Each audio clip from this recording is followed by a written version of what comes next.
to show you how quick this is and how fair this is, let me show you in real time. So you can have the spectator shuffle whichever way they'd like. Does not matter. You can shuffle it this way, upside down, this way. Really does not matter. And this is what this looks like. You just dribble the cards, and then you as a spectator would say stop wherever they want.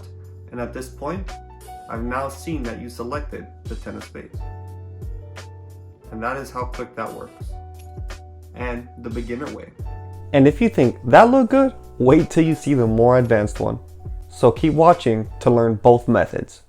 Hey, how's it going guys? And welcome back to my channel. My name is James Pena, and this channel was created to show you the hidden details in certain pieces of sleight of hand, or even to just improve on what you may already know. Today we will be learning what a peek is and how to do it. Peeking has many uses in card magic.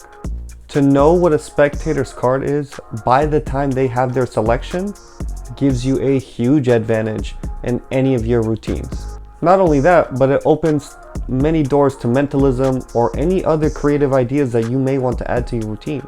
The peek has literally an endless amount of uses, so apply it onto routines that you normally do and just see what happens. Just to give you a quick rundown of how today's video is going to work. First, I'm going to give you detailed mechanics on how to do the peek to ensure that this sleight is done correctly. After that, we're going to move on to angle sensitivity, so you know exactly what angles you should be working with, so you obviously don't make those mistakes. And lastly, the whole point of this channel, the whole importance of this channel is we're going to be going over the tips and subtleties of the peek to kind of enhance and kind of make it more fluid onto what you may already know. Get started with today's video. We are going to need a deck of cards. Today we're going to be using the Drifters by Dan and Dave. That's what the back look like. When you open up the box, this is what the decks look like. I've already handled these, so they're a little shuffled, but everything's pretty much custom, and that's what they look like in a fan. Not really a sponsorship here, but I literally just opened these up today and just started handling it and did a few shuffles. They already feel like they're broken in, but I literally just popped open the plastic just now. Highly recommend getting these. I already love them. I feel like today's video is going to go well. So what is the dribble peek? This is, real quick, what it looks like. I can shuffle the cards. You can shuffle the cards. It doesn't really matter. You just say stop when. Once you look, I've already seen that it's the Joker before you've seen it. And that is the dribble peek.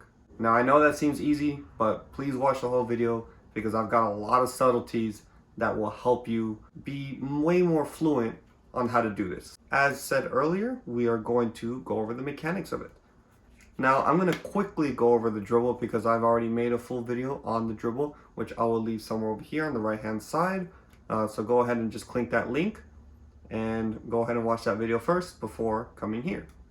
If you don't see the link, maybe it's probably because you're watching it on the TV. That's usually the only time it doesn't pop up.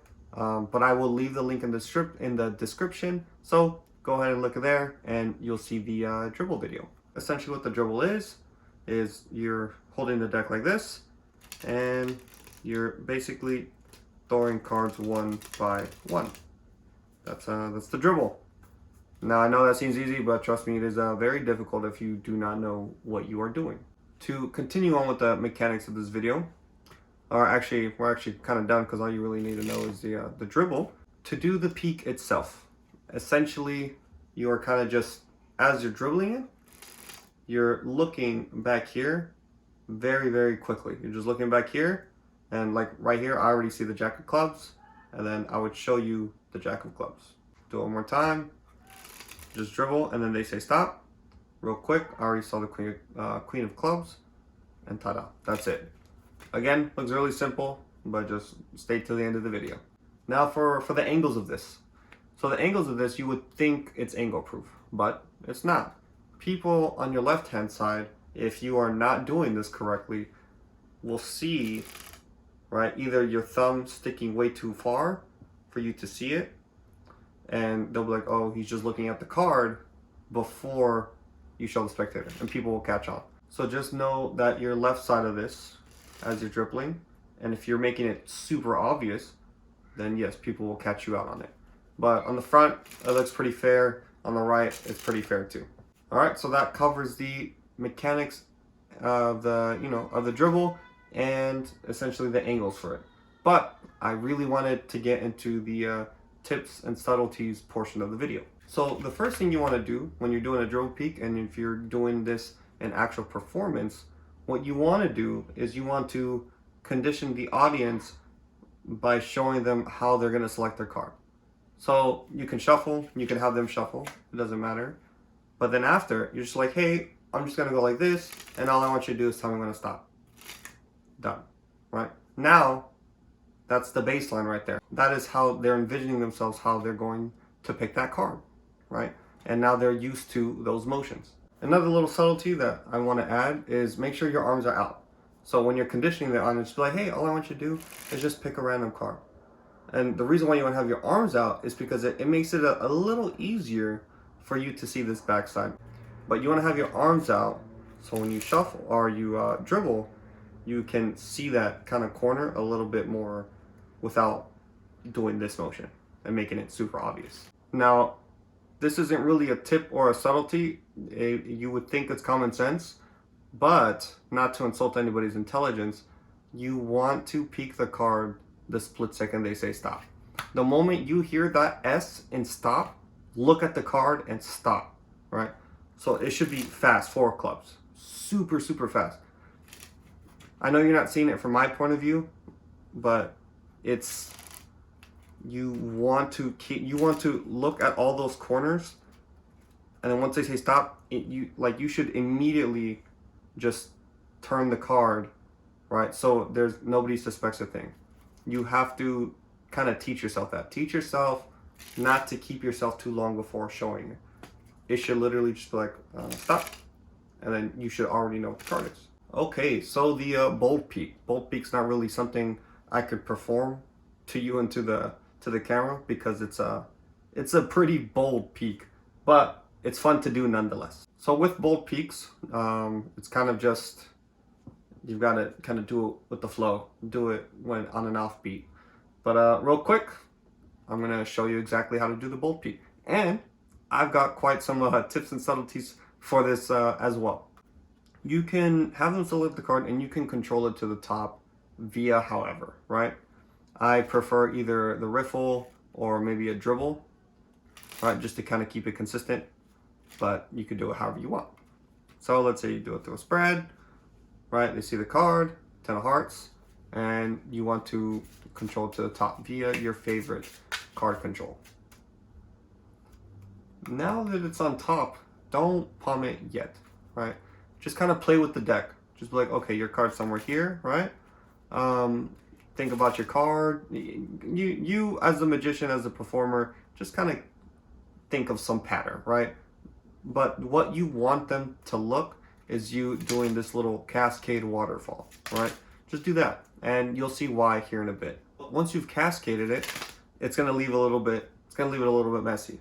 Here is now your excuse to straighten the deck and at the same time palm the card, right? So straighten out the deck, palm the card, right?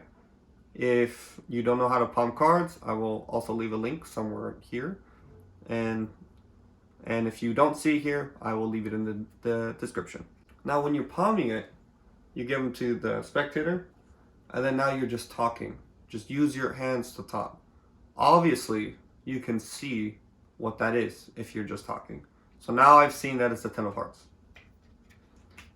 Now, once they shuffle and they feel like they're happy, you bring back the deck.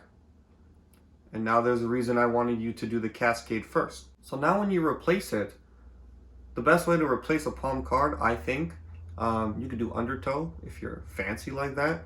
I'm not gonna do that, but do cascade. Just do a cascade. When you do that cascade, that card falls in naturally. And now, not only have you peeked it, but it's now controlled. Again, not really the most versatile peek there is, but again, it's just a really bold peek that's fun to do.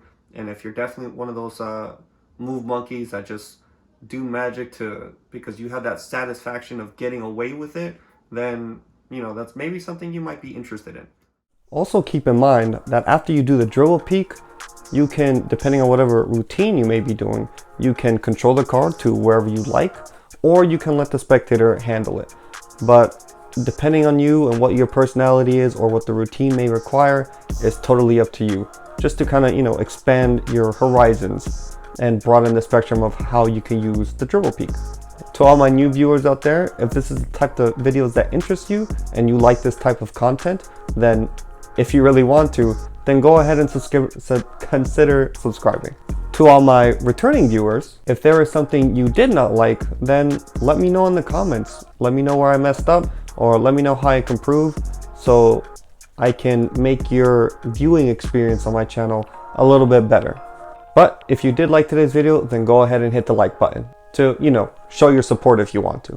Also, if there's something that you want to see next, if there's a tutorial that you've kind of been itching for, then go ahead and write in the comments below, and that could be next week's video. But for now, this concludes today's video, so I will see y'all next week. Peace.